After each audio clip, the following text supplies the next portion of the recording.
The velvet box in my jacket pocket felt heavier than the bulletproof vest I wore on job sites, and when I pulled it out on that Dallas rooftop with the city lights sprawling below us like a circuit board, Madison's eyes didn't light up with joy, but instead scanned me like I was an error in her quarterly report. I had brought her up here for clarity, for partnership, for what I thought would be the beginning of our future together. But the wind that whipped around us that night turned out to be the only honest thing in the moment, because everything else was about to crumble into a rejection so cold it would redefine my entire existence. She didn't hesitate, didn't soften her voice, didn't even pretend to consider what I was offering when she said that marriage was an anchor that would drag her down, that her hedge fund career came first, that I was essentially a variable she needed to remove from her success equation. I didn't argue with her because men like me don't beg. I didn't plead my case or try to convince her that love was worth more than her corner office ambitions.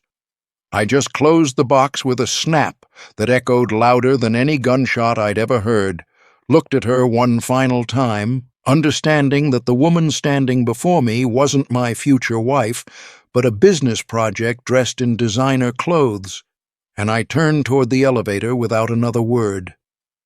The ride down felt longer than it actually was, and by the time I reached the street level, I had already made the decision that would change everything. Dallas became too small, too loud, too full of memories that tasted like battery acid in my mouth. So I sold everything that tied me to that city and headed north to Bozeman, Montana, where the mountains were higher than people's egos and the air smelled like pine instead of exhaust fumes and cheap ambition. Montana wasn't just a location change, it was a complete reconstruction of who I was. I took a job as a security manager on major construction sites, waking up at 4 a.m. when the world still belonged only to me and the stars that hadn't faded yet.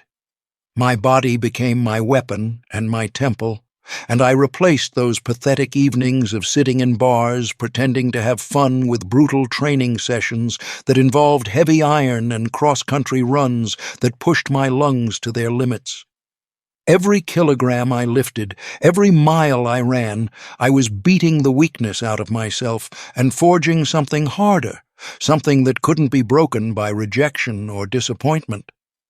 The guys on my crew looked at me with a mixture of respect and fear, because I didn't waste time with small talk or office politics. I just did my job with surgical precision and went home to my growing fortress of solitude. Discipline became my new religion, and I was its most devoted follower, showing up before everyone else and leaving after the last worker clocked out, building not just structures, but a new version of myself that was impenetrable. News travels even to the mountains, and I heard through the professional grapevine that Madison was getting everything she wanted.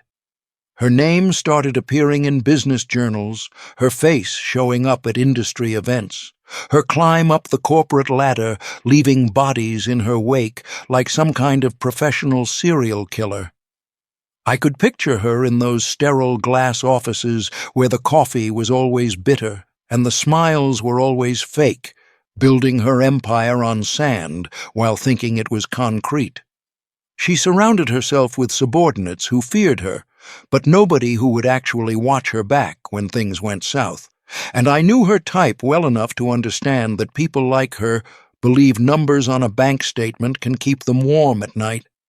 The cold always finds a way inside when you're hollow, and Madison was as hollow as they come, chasing status and control while losing every ounce of her humanity in the process.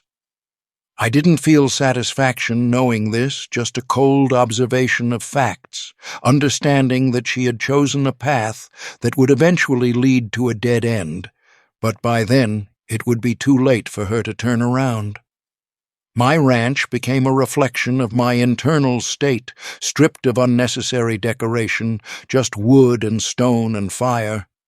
I would sit by the fireplace in the evenings, listening to logs crack and pop, feeling a peace that had nothing to do with having someone next to me and everything to do with being complete on my own. This wasn't loneliness, this was freedom of the highest order. I stopped looking backward, stopped wondering what if, stopped giving mental real estate to a woman who had valued me less than her next promotion. I learned to appreciate the simple victories, the taste of a steak I cooked myself, the reliability of my truck starting every morning regardless of the temperature, the loyalty of my dog who lay at my feet without judgment or expectation. I became whole in a way I had never been before, understanding that happiness isn't something another person gives you, but something you build with your own hands. And I built mine solid enough to withstand any storm. 4 years passed like water under a bridge, and I found myself in Denver running security for an elite business center where the stakes were higher and the threats more sophisticated. I was ready for it, thrived on it actually, and that morning when my assistant told me someone was here to see me without an appointment, I wasn't prepared for who walked through my door. Madison stood there in her perfectly tailored suit, but something was different. Something was cracked behind those eyes that had once rejected me with surgical precision. She wasn't carrying herself like the conqueror anymore. She looked more like a gambler who was running out of chips and desperately trying to get back in the game. She attempted that smile, the one that used to work on me years ago, and started talking about mistakes of youth and how we could be a strong team now, trying to sell me on the idea of rekindling our relationship like it was just another financial product she was pitching. But I wasn't buying what she was selling, not anymore. Not ever again. I didn't stand up when she entered my office because this was my territory, and she was an intruder. I sat in my leather chair and listened without interrupting, watching her words bounce off me like bullets off armored glass. Her body language told me everything her mouth was trying to hide: nervous fingers, darting eyes, desperate attempts to find even a drop of empathy in my face. But there was nothing there except professional courtesy, the kind you give to any business associate you're about to dismiss.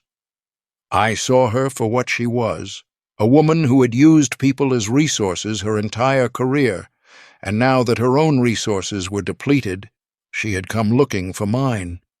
My response was short and dry, making it crystal clear that the past was dead and exhumation wasn't on my agenda.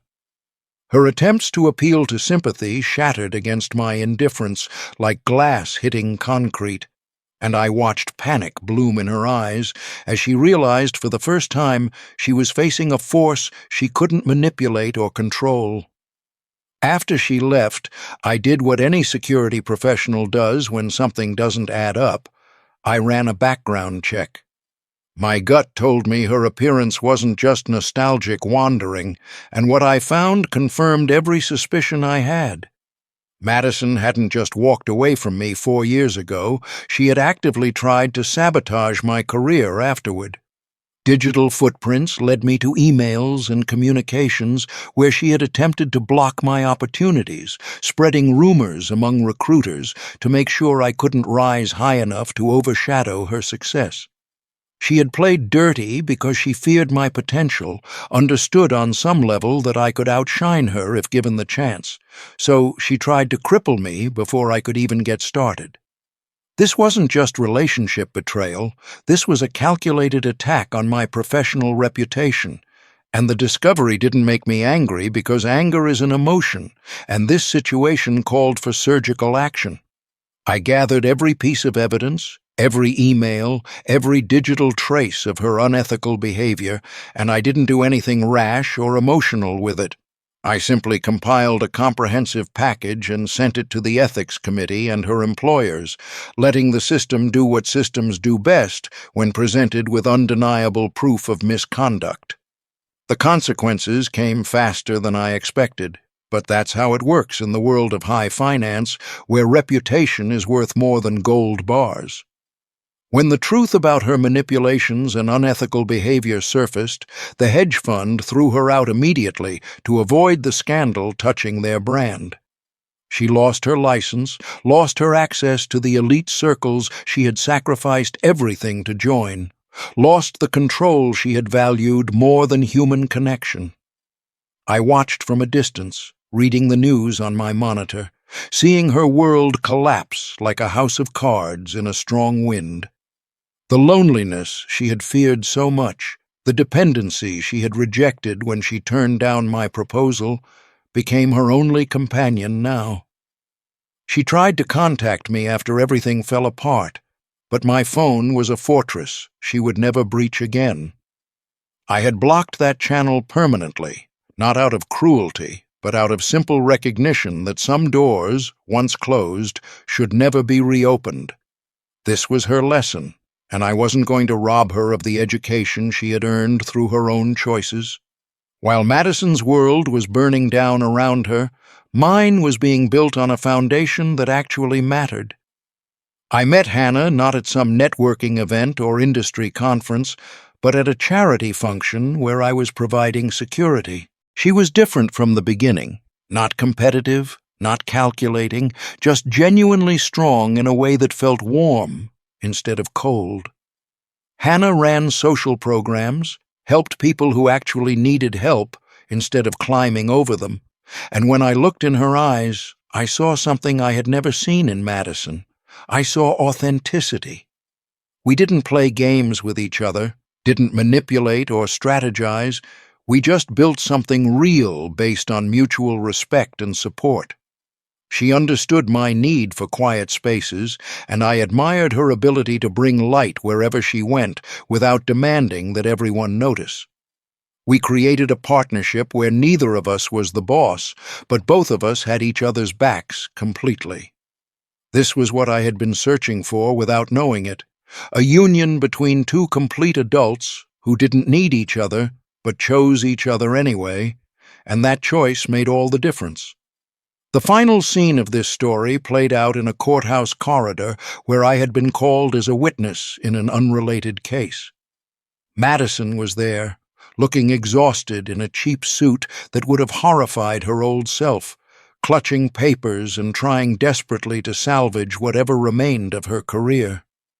She saw me walking down that corridor in my custom-tailored suit, confident and powerful, with Hannah next to me, laughing at something I had just said. We radiated strength and happiness, the kind that can't be faked or bought, and Madison stopped dead in her tracks when our eyes met for just a second. In that moment, I saw complete recognition wash over her face, the full understanding of what she had traded away when she chose her corner office over our future together. She had exchanged real gold for a shiny counterfeit, and now she was holding worthless metal while watching me walk past with the genuine article. I didn't stop, didn't nod, didn't acknowledge her beyond that brief moment of eye contact. I just kept walking with Hannah's hand in mine, and in that simple act of moving forward without breaking stride, I realized I had won, not because I destroyed Madison, but because I genuinely didn't care anymore. My life belonged to me. I had built it into something beautiful and strong, and the woman who had once rejected me was now just a cautionary tale I would never think about again. The moral: in life, every choice carries a price tag that eventually comes due. Those who sacrifice genuine connection for career ambition may climb high, but they often discover too late that the view from the top is cold and lonely when there's no one standing beside them. True strength isn't found in control or status, but in building a life that remains solid even when everything else falls apart. The people you discard on your way up might just be the foundation you needed all along.